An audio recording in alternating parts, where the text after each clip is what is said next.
শাবানু শাহরি, শাবান হলো আমার মাস, রজবু শাহরুল্লাহ, রজব হলো আল্লাহর মাস, রমাদানু শাহরু উম্মতি। বন্ধু, রমজান মাস হলো উম্মতের মাস। জোরে জোরে বলেন না সুবহানাল্লাহ।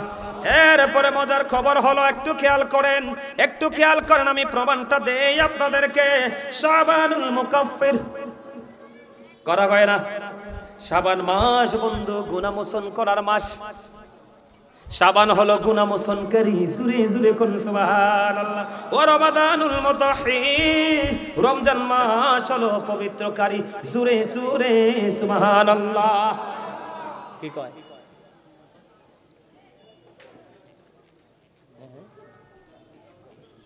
কি জন্য? আপনারা আমার কথা বুঝতেছেন নি? সবাই বুঝতেছেন? আর একটু মোহাম্মদে বলেন।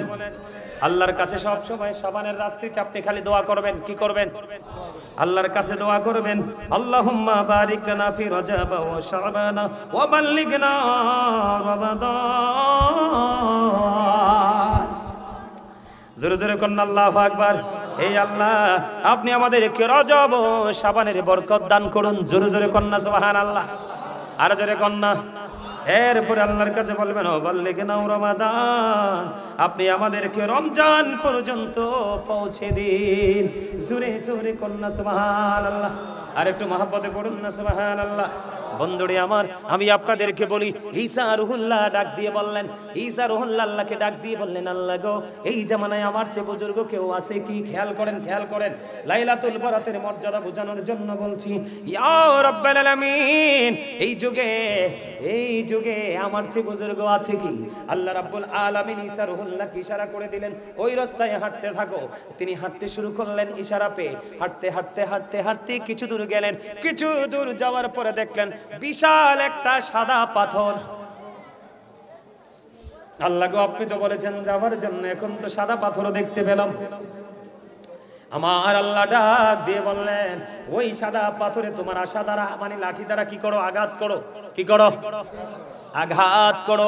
আঘাত করতে দেরি, ও বন্ধু, পাথরটা ফাইটা দুইটা টুকরা হতে দেরি হলো না।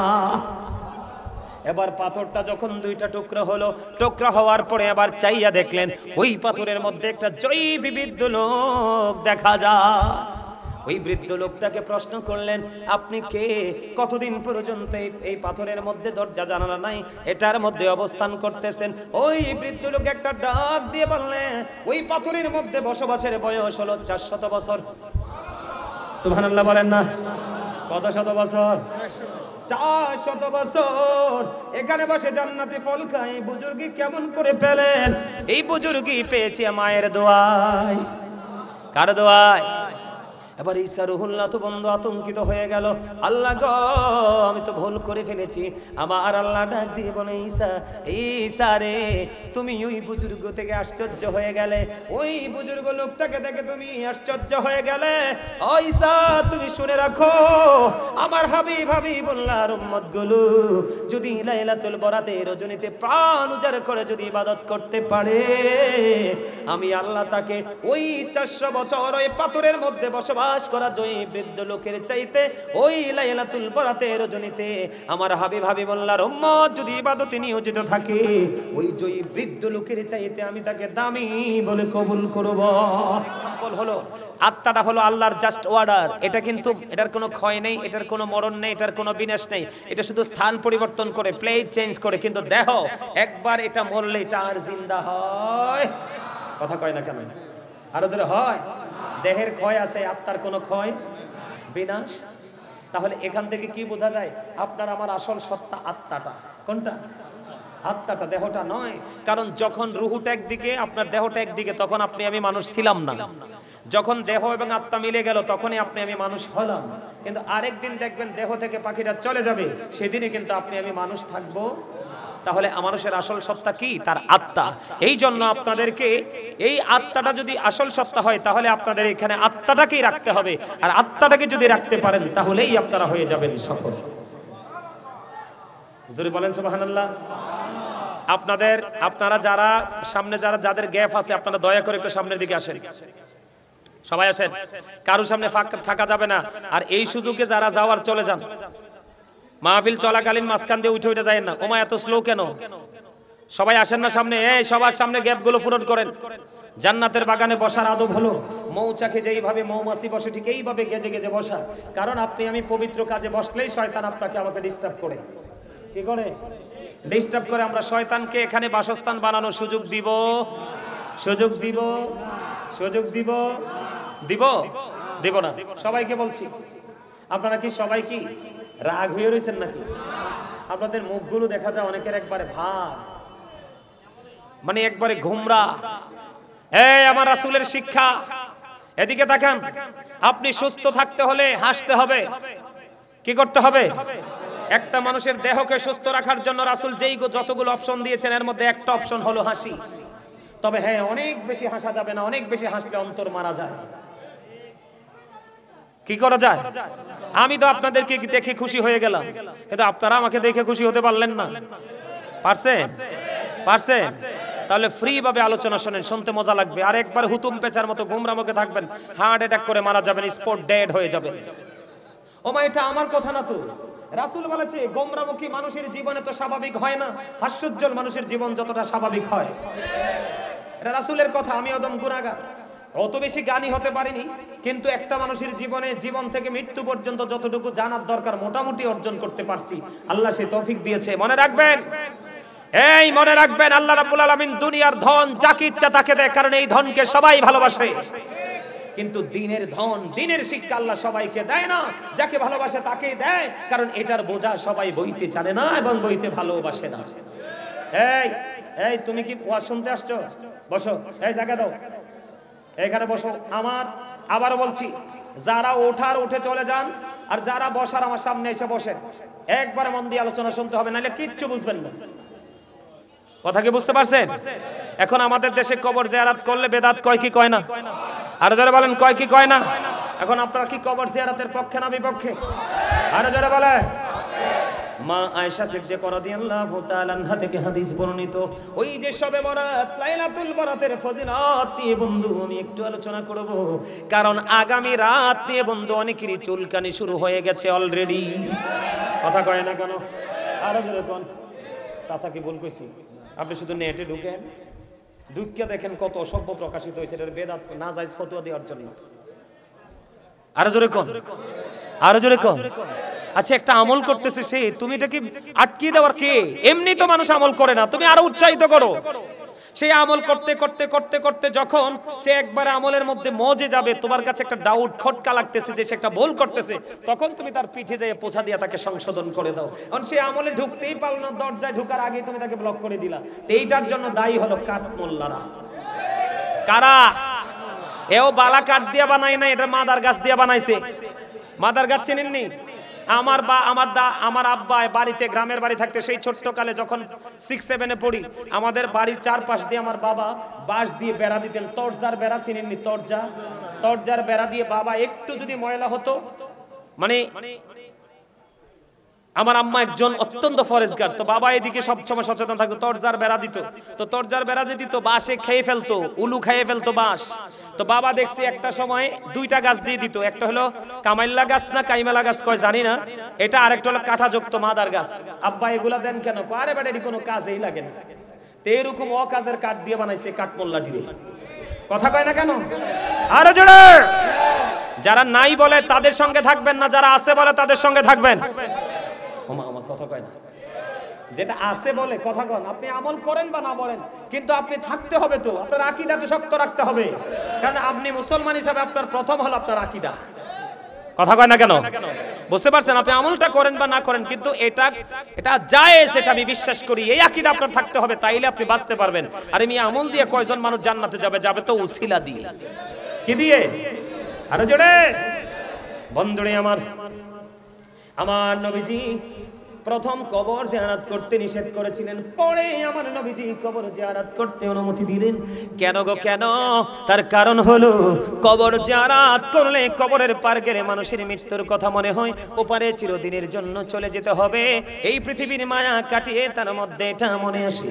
তার বন্ধু পূর্ণরূপ হলো মা আয়েশা সিদ্দিকা রাদিয়াল্লাহু তাআলা আনহা থেকে হাদিস বর্ণিত, গভীর রজনীতে মা আয়েশা ও বন্ধু বিছানায় চাইয়া দেখে তার প্রাণের নবী তার পাশে নাই।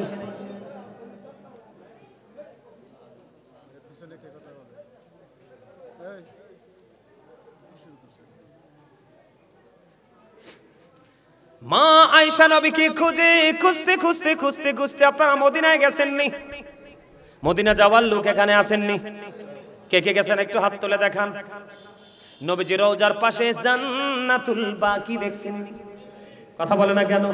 বন্ধু আমি অদম গুনাহগারকে আমার মালিক কবুল করেছে, অনেক কেঁদেছি, চোখের পানি ফেলেছি, একটা বার আল্লাহ খানায় কাবা দেখবো, তোমার হাবিবের রওজা মোবারক জিয়ারত করব। গিয়েছিলাম বন্ধু, দেখলাম জান্নাতুল বাকি। ও বন্ধু মা আয়েশা রাসূলকে খুঁজে পায় না, বিছানায় খুঁজে পায় না।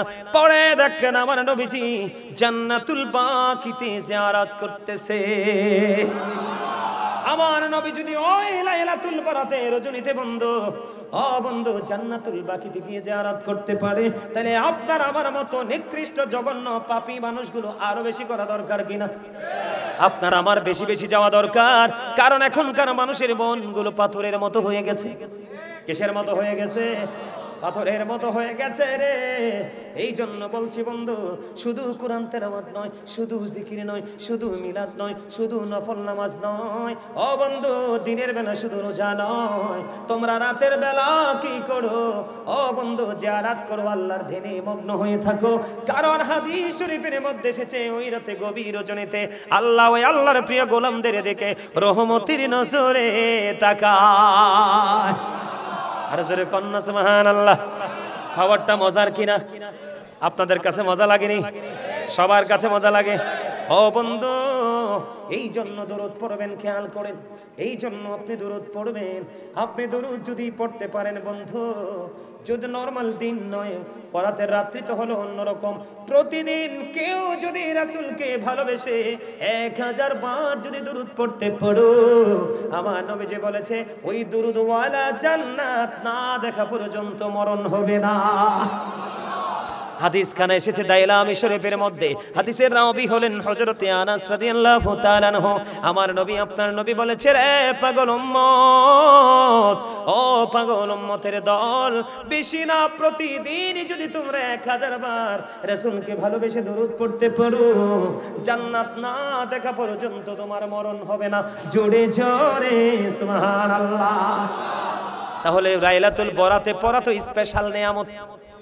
কথা বলে না কেন?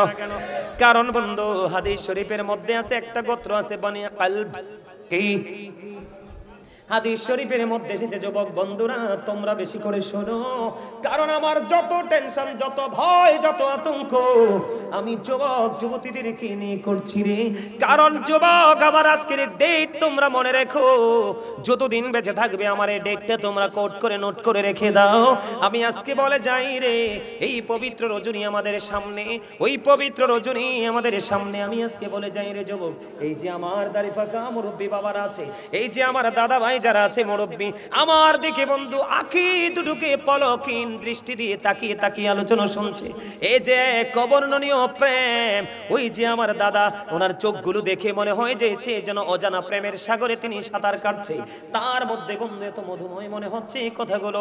এই মানুষগুলো যখন মরে যাবে, আমি চ্যালেঞ্জ করে বলে যাই, তোমরা এই দেশকে আর বেশি দিন টিকিয়ে রাখতে পারবে না। যদিও টিকিয়ে রাখতে পারো, তোমরা রহমত পাবে না, হয় বেশি অসুস্থ হবে, নয় রোজগারের মধ্যে গজব থাকবে, নয় তোমরা কর্মের সন্ধান খুঁজে পাবা না, না হয় তোমরা ছেলে মেয়ে দিয়ে তোমরা শান্তি পাবা না, অন্যথায় ঘন ঘন নতুন রোগ তোমাদের মাঝে আসবে, যা তোমাদের পূর্বপুরুষরা কোনোদিন নামও শোনেনি। হুজুর এটার কারণ কি? ইসলাম যখন এসেছিল তখন ইসলাম গরিব ছিল, ইসলাম যখন পরিপূর্ণ পেল পৃথিবী আলোকিত হয়ে গেল, আবার এখন থেকে ধীরে ধীরে ইসলাম গরিব হয়ে যায়। আমি তোমাদেরকে বলি, কত জঘন্য, কত নষ্ট, কত দুষ্ট, কত পথভ্রষ্ট এই লম্বা দাড়ি, এই বড় পাগড়ি, আমার মতো সুন্দর ডিজাইনেবল পোশাক পরে বড় মৌলবী কেমন করে তার জবান দিয়ে বের হয়ে যায়? সবে বরাত করা যাবে না। জোরে জোরে কর নাউজুবিল্লাহ, আরো জোরে বলেন না নাউজুবিল্লাহ। আমি তোমাদেরকে বলি যুবক, ওই মোল্লাদের সাথে যুক্ত হইও না, যার কাছে শুনবা নাই নাই নাই। তোমরা দেখবা চুলগুলো বড় হইলে যখন তোমরা সেলুনে যাও, দেখবা কাটতে কাটতে একবারে ছোট করে দেয়। কথা কয় না কেন? ঠিক এই নাপিত মার্কা মৌলবীরা দুনিয়ার লোভে, দুনিয়ার অর্থের লোভে পরে বন্ধু ইসলামটাকে কাটতে কাটতে একেবারে শর্ট করে ফেলেছে। তুমি ইসলামকে শর্ট করে ফেলেছো, আল্লাহর গজব তোমার জন্য বড় হয়ে আসছে। বলে হুজুর কেমন গরিব হলো ইসলাম? দাড়ি রাখা সুন্নাত তুমি রেখেছো বেদুর্মীদের স্টাইলে। চুল কাটা সুন্নাত, সুন্নাহ মোতাবেক চুল কাটো, তুমি সেইভাবে কাটুনি, তুমি কেটেছো বেঈমানদের ডিজাইনে। তোমার পোশাক পরা ফরজ, কি পরা ফরজ? ইমানদার নারীর যেমন পর্দা ফরজ, পুরুষেরও তেমন পর্দা ফরজ। তোমার এই দিক দিয়ে নাভি বরাবর রাখতে হবে প্যান্টটা অথবা লুঙ্গিটা অথবা পায়জামাটা অথবা ট্রাউজারটা, উপর দিয়ে রাখতে হবে টাকনুর উপরে।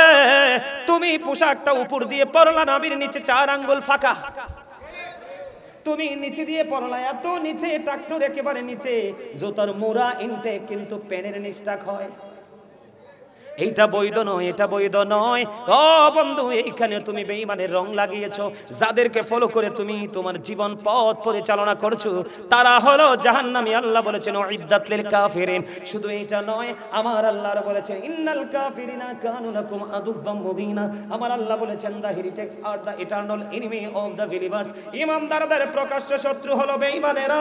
তোমরা যখন বেঈমানদেরকে ফলো করে করে তোমার বডি এবং বাড়ি গাড়ি জীবন ডিজাইনেবল করবা, তখন তোমরা মনে করবে ইসলাম ধ্বংস হয়ে গেছে, ইসলাম গরিব হয়ে গেছে। এটার একটা আরেকটা বাস্তব রূপ হলো, একটা যুবক একটা যুবতী যত বেশি মোবাইলের মধ্যে ঢুকবে, তার কাছ থেকে তত বেশি আল্লাহ রাসূল দূরে চলে যাবে, তার কাছ থেকে তত বেশি ইসলামের রং দূরে চলে যাবে। তখন তোমাদের উপর ঘন ঘন গজব আসবে। এখনো সময় আছে, হক্কানি আলেমদের সাথে প্রেমের ডোরি লাগাও, তাদের কাছ থেকে কিছু শিক্ষা নাও, শিক্ষা নিয়ে তুমি তোমার জীবনটাকে পরিচালনা করো, তাহলেই হবে তুমি পরিপূর্ণ এবং ধন্য। কথা বলে কি বলে না?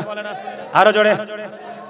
যুবক, তোমরা ইসলামটাকে কেমন করে গরিব করে ফেলেছো আমি তোমাদেরকে বলি। তোমরা যখন মসজিদে যাও পাঞ্জাবি পরে যাও না, তোমরা যখন মসজিদে যাও টুপি পরে যাও না। টুপি নামাজ পড়া উচিত বন্ধু, লম্বা জামা পরে, কারণ লম্বা জামা পরে নামাজ পড়া সুন্নাত। কথা বলে না? সবচেয়ে বড় নোংরা স্বভাব হলো তোমাদের, সবচেয়ে বড় অসভ্য স্বভাব হলো তোমাদের। বিশেষ করে জুম্মার দিন, সাইয়্যিদুল আইয়াম, শ্রেষ্ঠ দিন, এই দিনটা হলো ফ্রাইডে, জুম্মাবার। তোমরা এমন সময় মসজিদে যাও যখন ইমাম সাহেব খুতবা দেওয়ার জন্য রেডি হয়, তখন তোমরা মসজিদে যাও, ইমাম সাহেব খতিব সাহেব 2 রাকাত পরে সালামটা ফিরাইতে দেরি, তোমার মনে হয় মসজিদের প্রথম গেটে বিশ্বযুদ্ধ শুরু হয়েছে। কথা বলে না কেন? কিন্তু তুমি জানো না আগেও তো সুন্নাত আছে, পরেও তো সুন্নাত আছে। আমি যদি তোমাকে একটুখানি বলে দেই ইসলাম হলো কোনটা, ইসলাম হলো ওইটা। আমার নবী বলেছেন যেই ব্যক্তি সবার আগে মসজিদে যাবে এবং সবার পরে মসজিদ থেকে বের হবে, আমার নবীজি বলে দিয়েছেন যে মসজিদ থেকে বের হয়ে বাড়ি যাইতে যতগুলো কদম লাগবে, প্রত্যেকটা কদমের বিনিময়ে আলাদা আলাদা করে 1 বছরের নফল ইবাদতের সওয়াব দেওয়া হবে। জুড়ে জুড়ে বলুন না সুবহানাল্লাহ। এখানে ইসলাম যুবকরা গরিব করছো কিনা তোমরা স্বীকার করো, তোমরা বলো এটা করো কিনা, বলে না বলে না, করো কিনা তোমরা? ইসলামকে তোমরা কেমন করে গরিব করেছো আমলের ক্ষেত্রে বলি। লাল জামা পরা নবীজিকে একবার সালাম দিলেন এক লোক, সালামের জবাব দিলেন না নবীজি। আবার নবীজিকে সালাম দিলেন, নবীজি সালামের জবাব দিলেন না, অথচ সালাম দেওয়া সুন্নাত, জবাব দেওয়া ওয়াজিব। আমার নবীজিকে 2টা সালাম দিল, নবীজি একটা সালামের জবাব দিল না।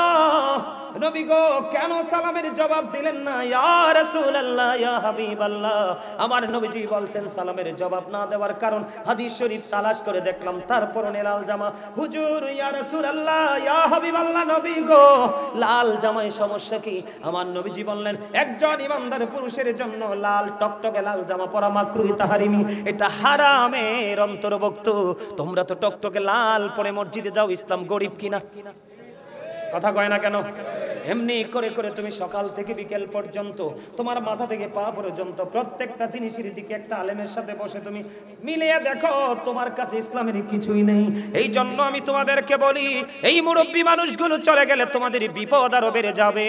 কারণ আল্লাহওয়ালা মানুষ যদি একটা মহল্লায় থাকে, 1 কোটি মানুষও যদি বন্ধু এখানে পাপ করে, ওই প্রিয় লোকের কারণে আল্লাহ তাদেরকে ভালো রাখে। কথা বলে না কেন? আমার কথাটা কি মজা লাগছে? তাহলে তোমার আমার আপন স্বজন কবরে আছে না নাই? আরো জোরে জিয়ারত করব কিনা? আরো জোরে। আমি বলতেছিলাম নবীজি আরো বলে দিয়েছেন, দুনিয়ায় যত বেশি জিকির করবা কাল হাসরে আমি নবীর তত কাছে থাকবা। তাহলে দুরূদ বেশি বেশি পড়বেন কিনা বরাতের রাত? আরো জোরে বলেন, আরো জোরে বলেন। আপনার জীবনে অনেক আমল করেছেন, আপনি মনে মনে ভাবেন হুজুর আমি কেমন করে মুক্তি পাবো গো? ও বন্ধু, আমার নবীজি জানিয়ে দিয়েছে বেশি বেশি করে কোরআন তেলাওয়াত করো। যত বেশি কোরআন তেলাওয়াত করবে তত গুনাহ তোমার ঝরে পড়বে। তবে ঈমান নিয়ে কোরআন তেলাওয়াত করতে হবে। সুবহানাল্লাহ বলে না? আরো জোরে। তোমরা ওই লাইলাতুল বরাতের রজনীতে তওবা করো। অনেকের মেয়ে আছে ঘরে বিয়ে দিতে পারো না, আল্লাহকে ডেকে ডেকে বলো, আল্লাহ আমার মেয়ে বিয়ে দিতে পারি না, বিয়ের ব্যবস্থা করে দাও। যার ঘরে অভাব আছে তুমি আল্লাহকে লাইলাতুল বরাতের রজনীতে ডাকো, আল্লাহ গো আমার ঘরে অভাব দূর হয় না, তুমি অভাব দূর করে দাও। আপনার ঘরে গ্রাজুয়েশন করে এডুকেটেড পারসন ছেলে আছে, কোনো জবের ব্যবস্থা হয় না, আপনি আল্লাহর কাছে বন্ধু ডাক দিয়ে বলেন ওই লাইলাতুল বরাতের রজনীতে আল্লাহ আমার ছেলেটার চাকরির প্রয়োজন, চাকরি পায় না, আল্লাহ আমার আল্লাহ চাকরির ব্যবস্থা করে দেবে। আপনি পাহাড় পরিমাণ গুনাহ করেছেন, আপনি আল্লাহর কাছে তওবা করেন, আমার আল্লাহ আপনার গুনাহগুলো মাফ করে দিবে, তওবা কবুল করবে। তবে যদি তওবা করতে গিয়ে যদি মাছির মাথার সমপরিমাণ একটা ফোঁটা চোখের পানি যদি আপনি ফালাতে পারেন, আমার নবীজি কথা দিয়ে দিয়েছে তওবা করতে গিয়ে তোমার মনে ভয় তাকওয়া নিয়ে তওবা করতে গিয়ে একটা ফোঁটা চোখের পানি যদি ফালাও, তোমার জন্য জাহান্নামের আগুন হারাম হয়ে যাবে, জান্নাত বরাদ্দ হয়ে যাবে। জোরে জোরে বলেন না সুবহানাল্লাহ। আমি আপনাদেরকে বলি বন্ধু, আপনারা চাইলে এই যে মোবাইলটা দেখছেন, আপনারা সারাক্ষণ মোবাইলে রং ঢং চান, ও বন্ধু নষ্ট জিনিস চান, আর আমরা মোবাইল ইউজ করি বন্ধু কিতাবগুলো কোট করে করে রাখি কোন মানুষ বিপদে পড়লে সমাধান দেওয়ার জন্য। চাইলে দলিল দিতে পারবো, ওই সবগুলো সহি গ্রন্থ থেকে নিয়ে এসেছি বন্ধু। আমার রাসূল বলে দিয়েছেন শবে বরাতে রাত্রের বরকত, শবে বরাতে রাত্রের ফজিলত তো বেশি। বনি কালব নামে একটা গোত্র আছে, ওই গোত্রের মধ্যে যতগুলো পশু তারা লালন পালন করে, ওই পশুগুলোর পশমের সমপরিমাণ মানুষকে লাইলাতুল বরাতের রজনীতে আমার আল্লাহ মাফ করবে। জোরে জোরে কয় না সুবহানাল্লাহ। আবার বন্ধু বিভিন্ন কিতাবে বিভিন্ন রকমের বক্তব্য পেয়েছি বন্ধু। একটাতে আসছে শুধু বনি কালব, আর একটাতে আসছে বনি রবি, আর একটাতে আসছে বনি নজর। এরম করে করে বন্ধু কয়েকটা গোত্রের নাম পেলাম। তবে একটা গোত্র বনি কালব যেটা, এটা নিয়ে আমি একটা আলোচনা করি। ওই এই গোত্রের মধ্যে কতগুলো বকরি বা ভেড়া ছিল বন্ধু? হাদিস শরীফের মধ্যে এসছে কমপক্ষে 20,000 বকরি অথবা ভেড়া ছিল। জুড়ে জুড়ে কন্যা সুবহানাল্লাহ। কত হাজার? কথা বলে না, কত হাজার? একটা গোত্রে 20,000 বকরি বা ভেড়া, যেটাই ধরেন আপনি 20,000 যদি থাকে, ও বন্ধু ও বন্ধু দক্ষিণ শ্রী হাস্যের ভাই আমার বাবা, আমি আমার মা আমার বোনদেরকে ডেকে ডেকে বলবো হৃদয় খুলে শোনো, কারণ কালকে রাত্রেই তোমার চ্যালেঞ্জের দিন, চ্যালেঞ্জের রাত, ঠিক কিনা বলেন? কারণ আমার আল্লাহ ডেকে ডেকে বলতেছে তোমরা কার অভাব আছে আমার কাছে দরখাস্ত করো, যার মেয়ে বিয়ে হয় না দরখাস্ত করো, কে অসুস্থ আছো দরখাস্ত করো, আজকের এই রজনীতে তোমার দরখাস্ত কবুল করা হবে। জোরে জোরে বলুন না সুবহানাল্লাহ। আপনার আমার প্রাণের নবী বলেছেন ও বন্ধু একটা গোত্রের মধ্যে 20,000 বকরি অথবা ভেড়া ছিল। একটা বকরি এবং ভেড়ার গায়ে, ছাগল বা ভেড়া, এটি একটার গায়ে কত পশম আছে গণার ক্ষমতা আপনার আমার নাই। কথা কয় না কেন? আরো জোরে আসেনি? নাই নাই নাই।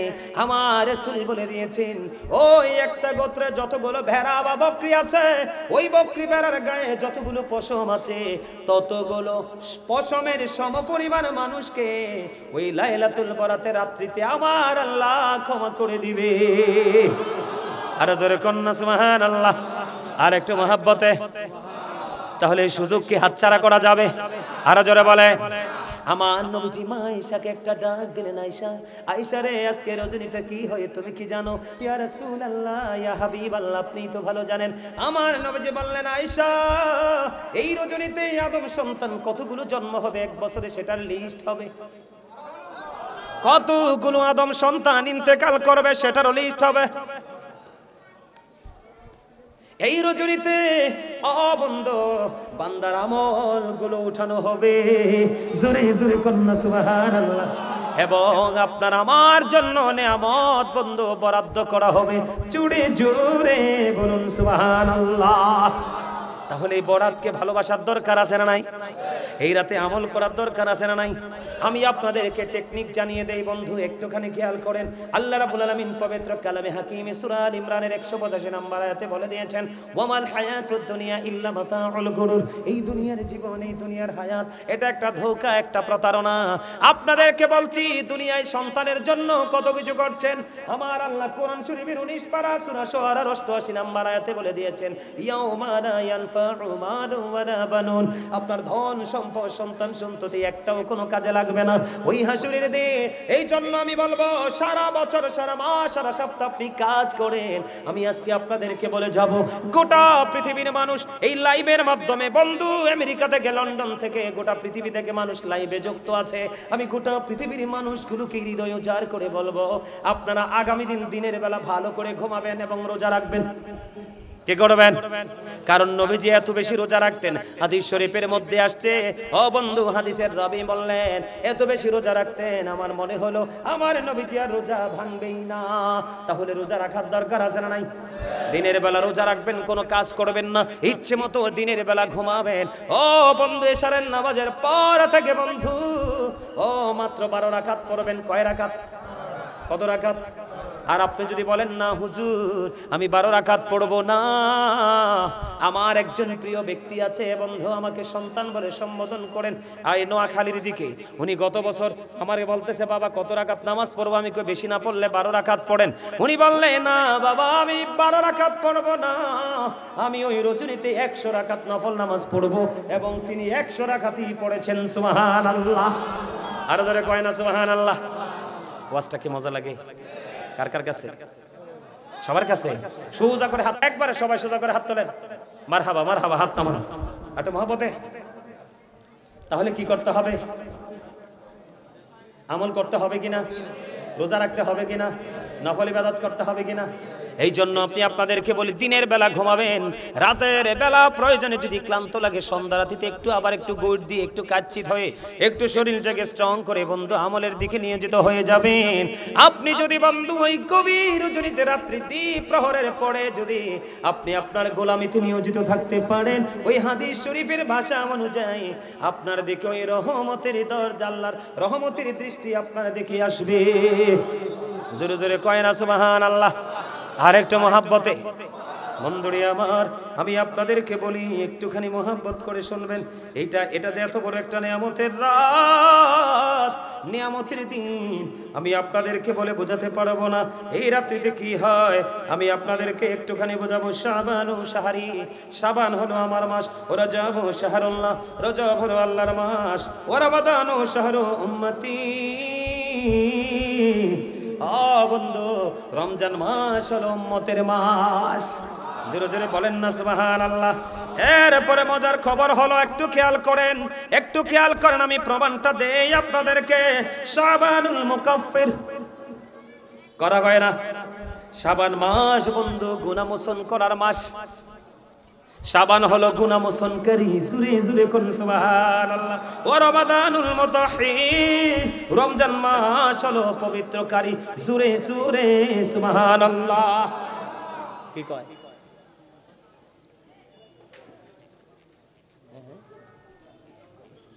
কি জন্য? আপনারা আমার কথা বুঝতেছেন নি? সবাই বুঝতেছেন? আর একটু মুহাম্মদে বলেন। আল্লাহর কাছে সব সময় শাবানের রাত্রিতে আপনি খালি দোয়া করবেন। কি করবেন? আল্লাহর কাছে দোয়া করবেন, আল্লাহুম্মা বারিক লানা ফি রজব ওয়া শাবান ওয়া বাল্লিগনা রমাদান। জোরে জোরে কোন আল্লাহু আকবার। এই আল্লাহ আপনি আমাদেরকে রজব ও শাবানের বরকত দান করুন। জোরে জোরে কোন না সুবহানাল্লাহ। আর জোরে কোন না। এরপরে আল্লাহর কাছে বলবেন, ও বাল্লিগনা রমাদান, আপনি আমাদেরকে রমজান পর্যন্ত পৌঁছে দিন। জোরে জোরে কোন না সুবহানাল্লাহ। আর একটু মহব্বতে পড়ুন না সুবহানাল্লাহ। বন্ধুরে আমার, আমি আপনাদেরকে বলি, ঈসা রুহুল্লাহ ডাক দিয়ে বললেন, ঈসা রুহুল্লাহ আল্লাহকে ডাক দিয়ে বললেন, আল্লাহ গো, এই জামানায় আমার চেয়ে বুজুর্গ কেউ আছে কি? খেয়াল করেন, খেয়াল করেন, লাইলাতুল বরাতের মর্যাদা বোঝানোর জন্য বলছি। ইয়া রাব্বাল আলামিন, এই যুগে আমার চেয়ে বুজুর্গ আছে কি? আল্লাহ রাব্বুল আলামিন ঈসা রুহুল্লাহকে ইশারা করে দিলেন, ওই রাস্তায় হাঁটতে থাকো। তিনি হাঁটতে শুরু করলেন ইশারা পেয়ে। হাঁটতে হাঁটতে হাঁটতে হাঁটতে কিছু দূর গেলেন। কিছু দূর যাওয়ার পরে দেখলেন বিশাল একটা সাদা পাথর।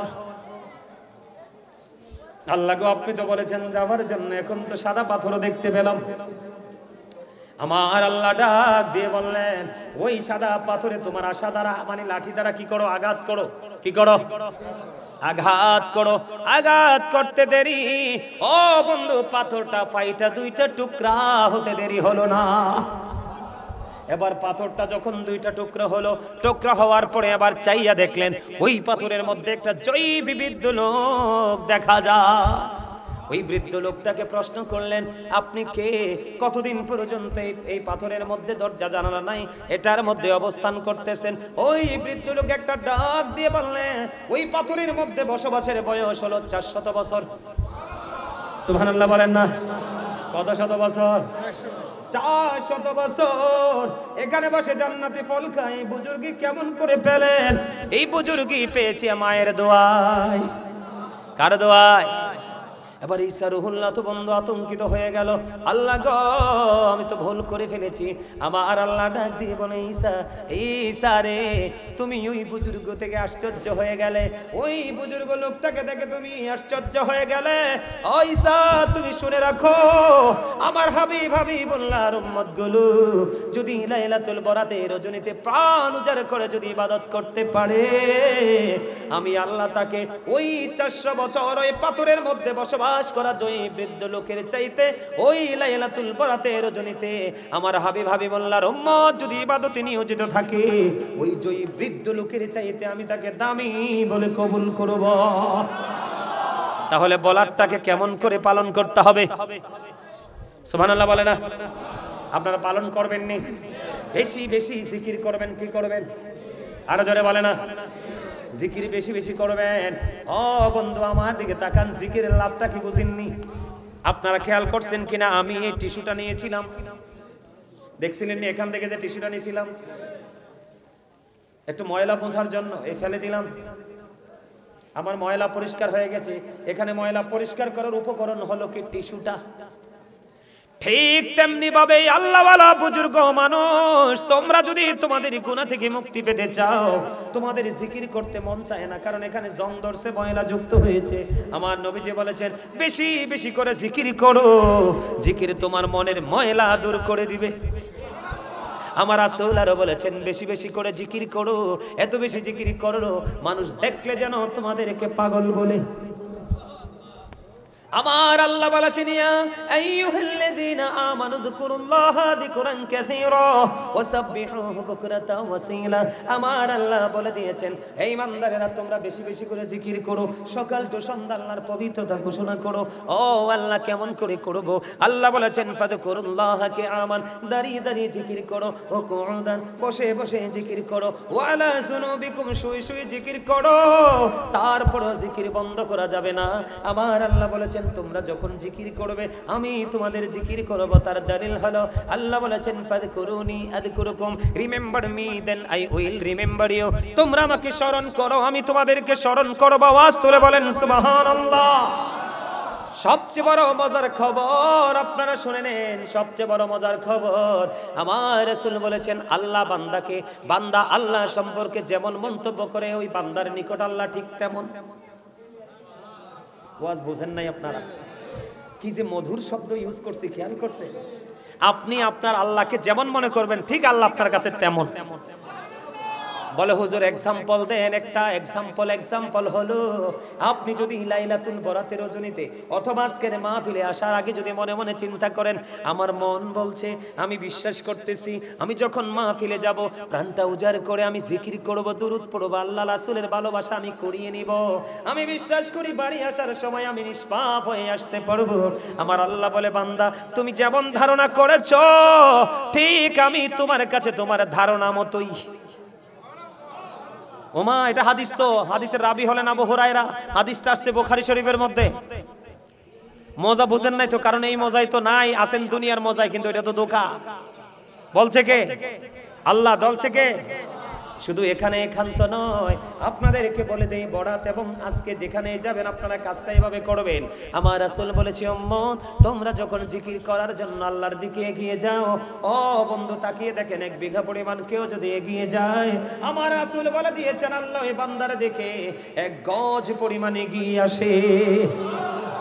একটু মন দিয়ে শুনুন, যুবক, ও দক্ষিণ শ্রীহাসের যুবক বন্ধুরা, তোমরা শোনো, আল্লাহ তোমাদের কত ভালোবাসে, আমাদের কত ভালোবাসে। কেউ যদি জিকির করতে করতে আল্লাহর দিকে 1 বিঘা পরিমাণ যায়, আল্লাহ বলে, হাবিব আপনি জানিয়ে দেন আমি আমার ওই বান্দার দিকে 1 গজ পরিমাণ আগাই আসি। তার মানে আপনি আল্লাহর কাছে যত দ্রুত যেতে চান, তার চাইতে দ্রুত আল্লাহ আপনার আপন হয়ে যায়। রাসূল বলে দিয়েছেন, হাদিস কিন্তু একটাই, অনেক বড় মজার। রাসূল বলেছেন, ও বন্ধু কেউ যদি আল্লাহর দিকে জিকির করতে করতে 1 হাত পরিমাণে এগিয়ে যায়, আমার নবী জানিয়ে দিলেন আমার আল্লাহ ওই বান্দার দিকে 2 হাত পরিমাণে এগিয়ে আসে। এই যে এখনো দেখছেন অনেকে হেঁটে হেঁটে আইসা মাহফিলে বসতেছে কিনা, আরো জোরে বলেন। আমার রাসূল জানিয়ে দিয়েছে, আমার রাসূল বলে দিয়েছে, কেউ যদি জান্নাতের বাগানে হেঁটে হেঁটে আসে মাওলার জিকির করার জন্য, আমার আল্লাহ ওই বান্দার দিকে দৌড়ে ছুটে আসে। বন্ধুরে আমার, আজকে আপনারা একটা নরমাল জলসায় বসছেন কিনা? আশেপাশে ধুলাবালি আছে, কাপড়গুলো অত পরিষ্কার না, একেবারে নরমাল, ঠিক কিনা বলেন? কথা বলে না কেন? হ্যাঁ, কিন্তু আপনি যদিও নরমালে বসেছেন, কিন্তু জান্নাতের বাগানে বসেছেন। হাদিস শরীফের ভাষা অনুযায়ী পৃথিবীর বুকে কেউ যদি কোনো নরমাল জলসায় বসে মাওলার জিকির করে, আমার আল্লাহ ও বন্ধু তার চাইতে উত্তম জলসায় ওই বান্দার জিকির করে। তার মানে আমরা এই দক্ষিণ হাস্য শ্রীহাস্য মাদ্রাসার মাঠে বসে বসে জিকির করছি, আমার আল্লাহ তার চাইতে উত্তম জলসায় আমাদের জিকির করছে। এটা কোরআন এবং হাদিস থেকে প্রমাণিত। জোরে জোরে বলুন না সুবহানাল্লাহ। বন্ধু আমার আল্লাহ ওই লাইলাতুল বরাতের রজনীতে সবার ডাক শুনবে, সবার ডাক শুনবে, সবাইকে আল্লাহ ক্ষমা করে দিবে। কিন্তু পিতামাতার কলিজায় বৈধভাবে যারা আঘাত দেয় তার কোনো ক্ষমা নাই, যারা পরের হক নষ্ট করে তার কোনো ক্ষমা নাই। আরো যারা কোন, যারা শিরক করে তাদের কোনো ক্ষমা নাই। আমাদের সমাজে সুদখোর আসেনি, ওইটাও ক্ষমা পাবে না। ঘোষ করো, ক্ষমা পাবে না। এত বরকত তাহলে কার জন্য? মুমিনের জন্য। লাইলাতুল বরাতকে ভালোবাসার দরকার আছে না নাই? আরো জোরে বলেন। দেখছেন নি সময়টা কোন দিয়ে গেছে? এত অবাক হয়ে গেল।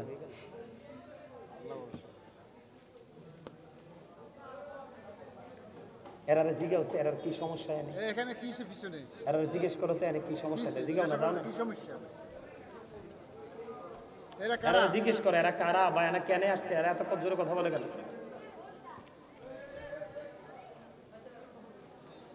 তাহলে আপনারা দুরূদ পড়বেন তো, জিকির করবেন তো, কোরআন তেলাওয়াত, তওবা, নামাজ, জিয়ারত, দিনে রোজা। আমি কিন্তু ওয়াদা করাই না, কারণ এখানে ঝুষে বলবেন, পরে বাড়ি যাইয়া বেহুশ হইবেন। কথা কয় না কেন? এখন বলবেন ঝুষে, ভুলে যাবেন বেহুশে। কথা বলে না কেন? এই জন্য আমি কাউকে ওয়াদাবদ্ধ করাই না। কি করি না? প্রতিশ্রুতিবদ্ধ করাই না। তার কারণ হলো এখন বলবে, একটু পরে সে বলে যাবে, এই জন্য বলি না। আপনারা করবেন তো? কথা কয় না কেন? আল্লাহর রহমত এবং ফেরেশতা দুনিয়ার আকাশে নেমে আসবে। সুবহানাল্লাহ কয় না? কি করবে? তাহলে আমরা লাইলাতুল বরাতকে উদযাপন করব তো? মা বাবার সাথে, পাড়াপড়শির সাথে দান সদকা করবেন নি? আমি আগামীকালকে কি করব জানেন? আগামীকালকে আমার মাদ্রাসা আছে, ওই মাদ্রাসার ভিতরে প্রায় 100-এর উপর স্টুডেন্ট আছে। কত? মাদ্রাসার হুজুরকে বলে দিছি যে আপনি মাদ্রাসার হুজুর, প্রধান শিক্ষক আবার আমার ছাত্র। ওরে আবার বলে দিছি আগামীকালকে খাসি কিনবা, খাসি কিনে জবাই করবা, যা করার দরকার করবা। আগামীকালকে প্রোগ্রাম আছে, আগাইয়া নিয়ে আসছি, সন্ধ্যার পরে প্রোগ্রাম করে ওখানে যতটুকু সম্ভব ওখানে প্রোগ্রাম করবা, সবাইকে খাওয়াবো। সব কিছুর স্পেশাল নিয়ামত আমরা বরাতের রজনীতে আল্লাহর কাছ থেকে চেয়ে নিব। কারণ আপনার কি লেখা হবে? আপনার তাকদীর আপনার নিয়ামত বরাদ্দ করা হবে, আমলগুলো উঠানো হবে, কথা বলেন না কেন, ক্ষমা করে দেওয়া হবে, তাহলে ওই সুযোগ কি হাতছাড়া করব? আরে মিয়া, প্রতি বছরে একটা রাত, কয়টা রাত? একটু ধৈর্য ধরতে পারবো কি পারবো না? আরো জোরে বলেন। মহব্বতে গতকালকে সিলেট ছিলাম, ওই যে দেখেন আমার এই পিচ্ছিটা, ওই যে সাদা পাঞ্জাবি, ওইটা ওই যে ক্যামেরার ফাঁক দিয়ে সাবেটা, ওই এনে এটা কালকে আমরা সিলেট ছিলাম, আজকে সকাল 7:30 এসে সকালে পৌঁছাইছি, সারা রাত দিনে ঘুম নাই, সারা রাতও ঘুম নাই। তে কইতেছে রোজা রাখুন হুজুর। আমি কালকে কইতেছি অনেক পরিশ্রম হয়েছে, তুই রোজা রাখিস না, সাহারি খাবি কোথায়? পরে কি করছে, না রোজা রাখবোই। পরে রাস্তায় হঠাৎ করে আমরা একটা হোস্টেলে দাঁড়াইলাম, দাঁড়ানোর পরে রুটি আর ডিম খেয়ে রোজা রাখছে।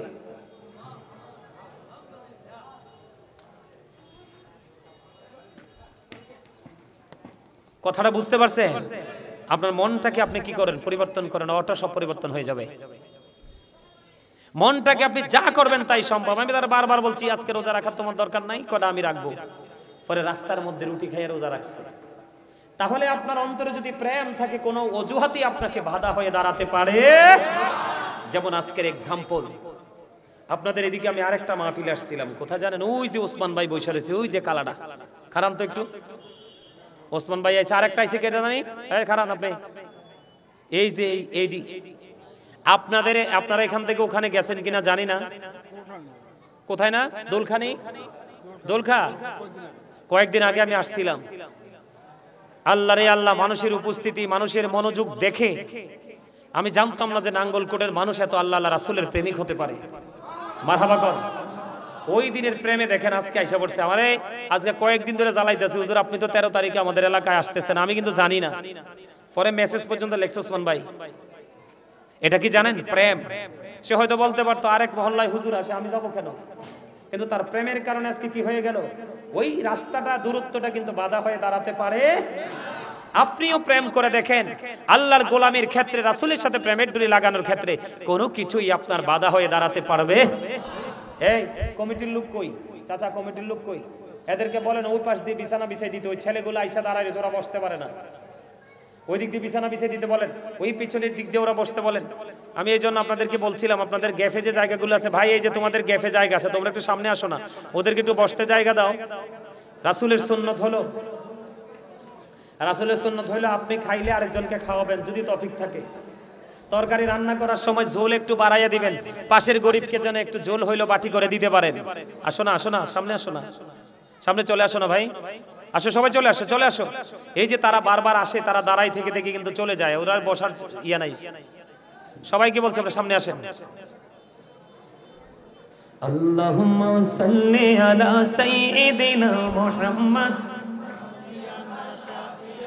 মাওলানা মুহাম্মদ, আল্লাহুম্মা সাল্লি আলা নবিয়ানা শাফিয়ানা মাওলানা মুহাম্মদ। দুরুদ পড়ো নবীর প্রেমে মজনা, হায়রে নবীর প্রেমে, নবীর প্রেমে নাম জিলে, নবীর প্রেমে নাম জিলে আল্লাহ রাজি হবে না। আল্লাহুম্মা নবিয়ানা শাফিয়ানা মাওলানা মুহাম্মদ, আল্লাহুম্মা নবিয়ানা শাফিয়ানা। আল্লাহ তুমি দয়া করো, নসিব করো মদিনা, হায়রে নসিব করো। নবীজিকে না দেখাইয়া, নবীজিকে না দেখাইয়া কবর দেশে নিও না। আল্লাহুম্মা নবিয়ানা শাফিয়ানা। ডাইনে মাটি বামে মাটি, মাটি হবে বিছানায়, অমন মাটি হবে। কবর দেশে গেলে তুমি, কবর দেশে গেলে তুমি পাইবা নবীর ঠিকানা। আল্লাহুম্মা নবিয়ানা শাফিয়ানা। আলহামদুলিল্লাহ। এই জিকির তো, এই দূরত্ব তোমরা পড়তে জানো না। আপনারা জানেন, আপনারা তো জানবেনই, কারণ আপনাদের সময়ের মধুর জিকির দুরূদ ছিল, এগুলো পড়ছে না সবাই। আমি ছোট থাকতে আমার চাচা দাদারা সাথে, মুরব্বীদের সাথে যাইয়ে যে এগুলো পড়তাম, কিন্তু এখনকার আমাদের বাচ্চারা কি জানে এগুলো? জানে না, কারণ এটার জন্য দায়ী মোল্লারা। কারা? এতে দুরুদ পড়ে, প্রেম করে, নবীর প্রেমে দুরুদ পড়ে, হেতেই তিন রাস্তার মোড়ে দাঁড়ায় তুই তো বেদাত করতেছে, তো ভয়ে সব ডিলিট করে দিছে। কথা কয় না কেন? এই মোল্লাদের সাথে যোগাযোগ করা যাবে, সম্পর্ক রাখা যাবে? যদি রাখো তোমার কপাল পড়বে, তুমি ফিতনায় পড়বা, কারণ তুমি তো সাধারণ মানুষ। কথা কয় না? মুসলমানেরই শুধু ৭৩টা দল হবে। কার? হিন্দু, খ্রিস্টান, বৌদ্ধরি সব অনন্তকাল জাহান্নামে থাকবে, এর কোনো দলমল নাই, সোজা জাহান্নাম। শুধু মুসলমানের ৭৩টা দল হবে, এর মধ্যে ৭২টাই যাবে জাহান্নামে। ওনলি 1%, একটা দল, একটা পার্সন যাবে জান্নাতে, যেই দলটার নাম রেখেছেন আহলুস সুন্নাহ ওয়াল জামাত, যেটার মধ্যে আল্লাহর প্রেম আছে, রাসূলের প্রেম আছে, ওলিদের প্রেম আছে, সাহাবাদের প্রেম আছে। মানে এই ইসলামটাকে পাওয়ার ক্ষেত্রে আমরা যতগুলো স্টেজ অতিক্রম করেছি, প্রত্যেকটা স্টেজের প্রতি যাদের শ্রদ্ধা আছে পরিপূর্ণ, তারাই হলো সুন্নি। আর যারা একটা মানে আরেকটা মানে না, তারা প্রকৃত সুন্নি, প্রকৃত ধর্মভীরু নয়। ঠিক না ঠিক? সহজে বুঝতে পারছে? আমি আরেকটা দুরূদ পড়তে মন চাইতেছে, আরেকটা সুরে। আপনারা কি পড়বেন একটু? মানে এই বছর আমি এই সিজনে, ওয়াজের সিজনে আমি সুরে দুরূদটা পড়ি নাই, আপনারা কি একটু পড়বেন?